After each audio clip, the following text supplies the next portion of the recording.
Hey, welcome to the TVB channel, and today I do have a red mirror game somewhat for you guys to witness, and it will be the red Shoutmon against the red Greymon team deck. So we shall see how the game will unfold as the right player do pass all memory to the left player as he does evolve to the Greymon here in the nursery, and passing back only one memory to the right player as he just plays the Tai Kamiya tamer to pass back 3 memory to the left player, following up with a Nokia tamer to hardcore the Agumon for free. And now he's going to pick up the Alterous mode there to actually evolve straight away in the nursery. So a very lucky find, I would say, as he does hardcore a Greymon from the right player here.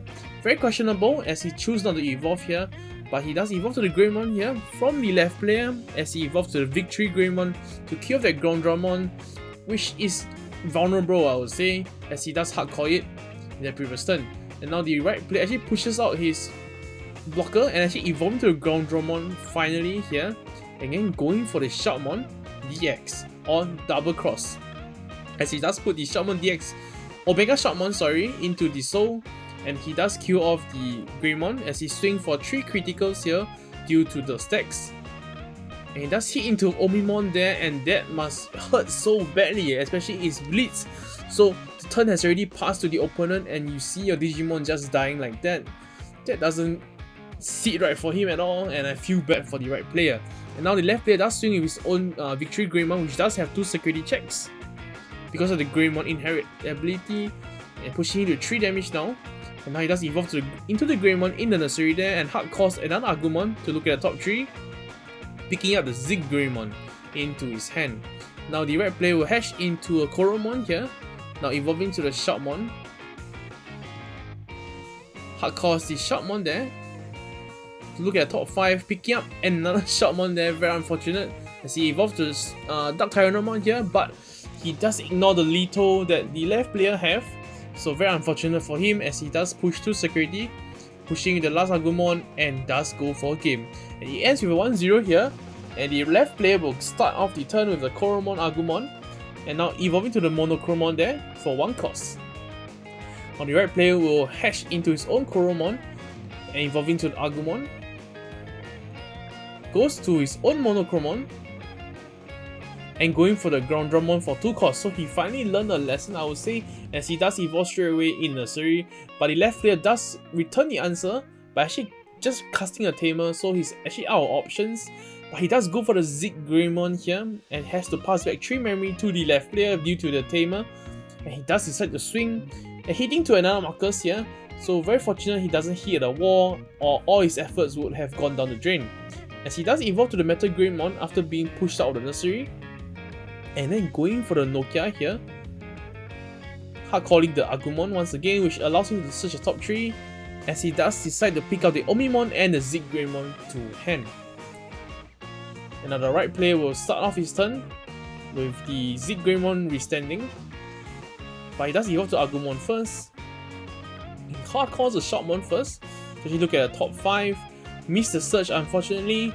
He does go for the Shoutmon DX here, which is supposed to be just 2 costs, but because of the tamer he does go to 3, and the Shoutmon DX allow him to actually put inherit, and he does put the Omega Shoutmon, which allows him to kill the Agumon, and because of the Zig Greymon inherit ability, during a blitz attack he's allowed to kill off the Metal Greymon, which is standing in the opponent's turn. Now he does evolve to Agumon here, and he has to rebuild quickly against that Shoutmon DX, and he evolves to the Metal Greymon to pass back only 1 memory to the right player, and the right player seems to be in a very advantageous spot as he does push out the Agumon there and just decide to swing with the Shoutmon DX or double cross, which does have 2 criticals and just have only 13k power, but it does hit into another Omimon there. Man, the Greymon team deck does have the blessing of the Omimon in the security and does hurt the Shoutmon double cross, and he does hardcore Agumon to pass the turn as he does require to flood the board against that 2 security left in the left player. And now Nokia will be used here to actually reduce the cost of the Victory Greymon to 3 costs, which allows him to actually still have his own turn. Digi Bursting 2 to kill off that Monochromon.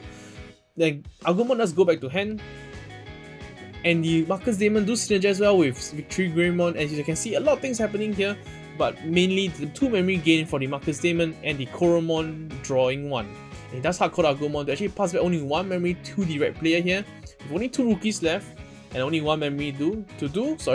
He does swing the bodies at the security desperately, I would say, because he does want to push for the game.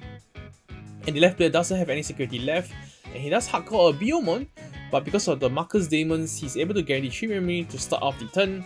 And he does have the victory Greymon after all, which allows him to actually push to 5 memory if he does so. He does do the thing, pushing him to 5 memory, and the Coromon will draw in 1 card. And now evolve to the Monochromon to block off that rookie. He hardcores another blocker. He hardcores another Agumon and evolving to another blocker there to block off that 2 rookies there that is about to swing at his security. And this does secure the game in a sense, as the right player does evolve to the Greymon here, which does have 5k DP due to the Agumon, so he does trade off with the blocker. And he hardcores a Shoutmon to pass the turn. And this should be game if the guy does have an Omimon, the new Omimon which does have Blitz, or basically just a restanding Omimon which does push for game, as he does hit quite hard. And now he does reveal his Omimon, and this is game. Now let's talk about this Greymon team deck that actually won the games just now. But I would say the MVP got to be the Omimons, because the Omimons does stop the Shoutmon DX from progressing further, and it does kill off the tempo very drastically. So let's start with the level 7s, and we do see 4 Omimons, but 2 very different builds. 2 very different kinds. One of it is the first set of Omimon, which does destroy a Digimon with the same name, and the other one is a Blitz one. Now, a very interesting choice to actually play a 2-2 split, because usually people will actually play the Blitz one more because of the second ability that does allow him to actually stay on the field, and they'll follow up with an antibody. Now, so it's very interesting for him to actually play 2 different kind of Omimon instead of playing the antibodies, but maybe that's why he got the blessing of the Omimons, allowing him to actually support that Greymon team deck. Now for the level 6, he does play 2 of the trial deck War Greymon, which does gain security attack for every 2 Digisource you have in the soul. So it is a 4 cost to evolve, and it does hurt previously because last time there's only this tamer that guarantees you 3 memory, and usually opponent won't give you too much memory to work with. But with the Nokia release in BTO5, you do allow yourself to actually become a 3 cost, similarly to the Victory Greymon as you guys have seen in the previous game itself.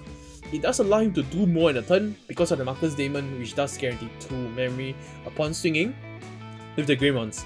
And he does actually play 3 Zig Greymons, which is fairly interesting, but I would suppose it's supposed to synergize with the Omimon, allow him to swing on unsuspended Digimon. Now for the level 5s, he's actually playing 2 Mental Greymons with the inherit of plus in 3k, 3 Altaurus mod, and 2 Metal Greymon with the ability that when opponent do block your attacks, he does gain 3 memory, and lastly 1 Rise Greymon. So very straightforward, I would say he's just playing all the Greymons, and the Greymons does get benefited from the Nokia. And of course, it does synergize well with the Marcus Daemon, because when you swing with the Greymons, you are able to gain 1 memory, and he does play all kinds of versions to actually have, you know, the right Greymons in the right scenario, as a talented player would be. Now, for the level 4s, he's actually playing Greymons, 4 of the new ones and 4 of the trial deck ones. Now, the new ones actually just give you raw power, but mainly it's for the memory gain upon evolving, so making it almost 1 cost. Or if you do have a Nokia, it's actually a free evolution. So that's something to take note of. And the trial deck Greymon without much to say, is just a super good inherit that gives you 1 more security attack, and who doesn't love more security attacks? And he does play the 1 cost blocker, which is a very common card, or rather a common tag to be played in almost every deck, because every deck will be playing their 1 cost evolutions, and the blocker is just a good bonus to have. Now for the rookies, he's just playing all Agumons, and that is to be expected because he is playing the Nokia variants. So he does play the Agumon that gives you the 1k power, the one that Digibursted you can go back to hand, and the other one which is the Search the top 3 for Greymons and Omimon. And given that he has so much Omimons and Greymons in his deck, his Search is almost guaranteed a plus. Now for the Tamers, he's actually playing 4 Nokia, 2 Marcus Daemons, and actually rounding it off is actually playing 1 Revolver, one of the Revolver option. I can't remember the name, so sorry for that. But it does help him to actually set up a sudden Nokia during the opponent turn, which in turn actually surprises you with a sudden rookie in your turn as well. So very interesting. And not forgetting, he's actually playing the promo Agumon, which does on call ability, you're able to kill off a 2k DP below. So with the Southern Nokias and the Southern Agumons, it can actually change the game. And actually I fought against him and he does use this security luck sack, I would say, against me, and he changed the game tempo almost immediately. And rounding it off, he does play the 4 Coromons, which allows him to draw 1. As you guys can see in the previous game, his hand size is actually pretty big for a red deck, and that is almost the same level as a blue deck. And with a huge hand size, you actually have a lot of options to do, and you are able to scare your opponent, as you do have a lot of options to actually run down them. Now we do move on to the Shoutmon deck list, and this Shoutmon deck list is actually pretty common, I would say. Actually, I mentioned it in my previous Shoutmon videos. So actually Shoutmon is a super strong and very fast paced deck, and actually it's seen quite meta in Japan itself. So we do touch level 7, he does play 3 of the Omimons that has Blitz, and because this Omimon is just good stuff, you know, because he does swing an extra attack during your turn, even though the memory does pass over to your opponent already. Now, what I would recommend is actually Antibody, and Antibody is actually being slept on, because I feel Antibody is just a very sweet follow-up for your Omimons, because actually after you evolved your Omimons in the Blitz version, there's actually no follow-up for it, and it actually just stuck there. Even though it's a hard body to remove, it's just a very big Digimon, similar to a Chaosmon that doesn't really do much aside from swinging for that 1 critical, and even may sometimes 2 security attack if you do have this Omega Shoutmon. So moving on to level 6, pretty standard, he does play 4 Greymon and 4 Shoutmon DX. These cards do go hand in hand, and both of them are Blitz, so they are searchable through your Shoutmon, so they are definitely maxed out. Now for the level 5, he does play Groundramon, Omega Shoutmon, a Metal Greymon, and the new Volcanosaurusmon, I think that's his name, which does simply give a security attack +1. So it's very good with Shoutmon, because Shoutmon is actually able to chuck in a red Digimon from your hand to the soul. So you guys can see the synergy there. So the deck does revolve around playing towards your inherent abilities, and with the +3 memory one, it's just a, I would say, a flex spot, already a tech spot, I would say, so sorry. Now we do move on to level 4, as you guys can see it's quite a bit, and he does play with the 5 blockers, 4 Monochromon, 1 Groundramon, the original blocker, and he does play the Dark Tyrannomon and the Greymon Trial deck. Now these cards are just pretty simple and staple as it is, and they are just good red stuff. Now we do move on to the rookies here. He does play 4 Shoutmon DX, 4 Agumon with the Inherit +1k, 4 Biomons, and 2 Agumons that search a top deck. Now, the Sharkmon and the Agumon does do a lot for the deck, because sometimes hard calling is the way to go to pass to the opponent's turn, as you do hide a level 5 in a nursery and they are not able to actually respond to it, and they might actually be scared of your hiding in nursery play. As you guys can actually move out from the nursery and evolve into the Shoutmon double cross and to kill off those Digimons or interact with their securities. So, and because they are hard callable and they do have an ability, the ability do allow your deck to be more consistent, allowing you to search for more pieces you require to actually progress in your game. Now, we do move on to the Tamers, which is the last portion he's playing. Actually, just 2 Tais and 2 Takumis, and Takumis is actually fairly interesting because you are able to draw more into your deck, allowing you to dig more into the pieces and hopefully finding that Omimon for the last swing. Now for the Digitama, to wrap it up, he's actually playing the Coromon from the starter deck one, and it's actually super synergized with this playstyle of this Shoutmon DX deck because of its +1k if you do have 4 Digisaurs, and this deck do focus on playing the nursery game before you push out and then swinging for a huge impact, or even sometimes interacting with the opponent's board with the Greymon and the Shoutmon D cross. So that's it for today, and thank you guys for watching till the end, and do drop a like and a comment if you enjoyed the video, and if you guys haven't subscribed already, please consider subscribing, and I will appreciate every subscription you guys give me.